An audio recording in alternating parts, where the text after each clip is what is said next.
নমস্কার বন্ধুরা, আজকে আমি তালের বড়া করে দেখাচ্ছি। আপনারা প্রত্যেকের বাড়িতে তালের বড়া করে থাকেন বিভিন্নভাবে। একবার আমার মতো করে তালের বড়া করে দেখতে পারেন।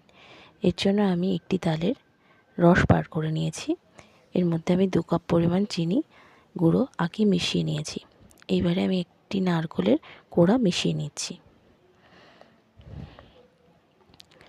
আর মেশাবো 1 কাপ পরিমাণ সুজি।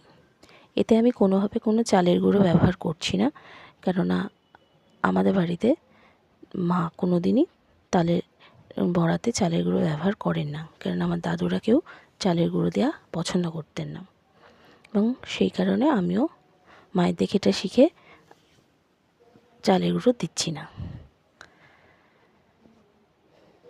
আপনারাও ঠাকুরের ভোগে দেওয়ার জন্য যে বড়া তৈরি করেন, তাতে এরকমভাবে চালের গুঁড়ো ছাড়া সুজি দিয়ে করে দেখতে পারেন, তাতে খুব ভালো হয়। অনেকেই পছন্দ করে না চালের গুঁড়ো দেওয়া তালের বড়া। এবারে আমি এগুলোকে সব একসঙ্গে ভালো করে মিশিয়ে নেব।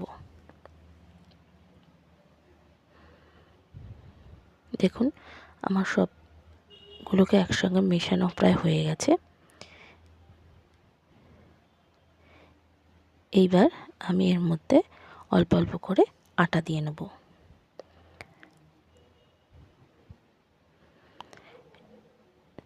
আটাটা আমার পরিমাণ মতোই আমি এটা ব্যবহার করব, তার কারণ যতক্ষণ এটা বেশ আটো আটো হয় ততক্ষণ আমাকে একটু আটা দিতে হবে। মোটামুটি 3 কাপ পরিমাণ আটা দিলে এটা আটো আটো হয়ে যাবে। এইভাবে আমি এটাকে মেখে নিচ্ছি আগে। দেখুন বন্ধুরা, আমার গোলাটা তৈরি হয়ে গেছে আর ওদিকে আমার তেল গরম করাও হয়ে গেছে। এইবার আমি একটু একটু করে তালের বড়াগুলো ছাড়তে আরম্ভ করব।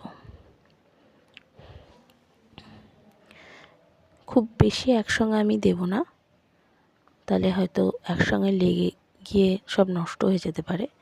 তাই অল্প অল্প করে দিয়ে আমি সব তালের বড়াগুলো ভেজে নেব।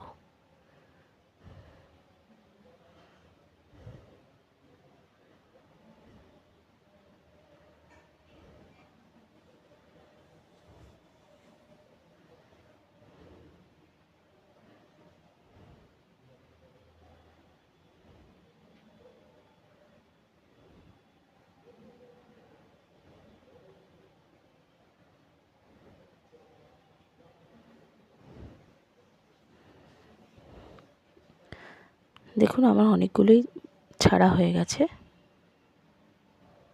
এবার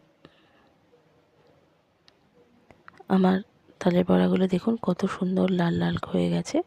এইভাবে লাল লাল করে আমি সব তালের বড়াগুলোকে তুলে নেব।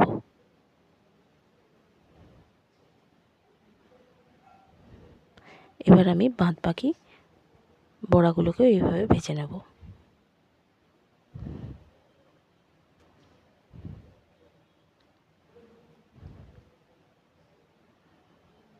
দেখুন বন্ধুরা, আমার কতগুলো তালের বড়া ভাজা হয়ে গেছে। এইভাবে আপনারাও তালের বড়া বানিয়ে খান আর কমেন্ট করে জানান কেমন লাগলো। আর যদি ভালো লেগে থাকে আমার ভিডিওটিকে শেয়ার করে আমার পাশে থাকবেন। নমস্কার।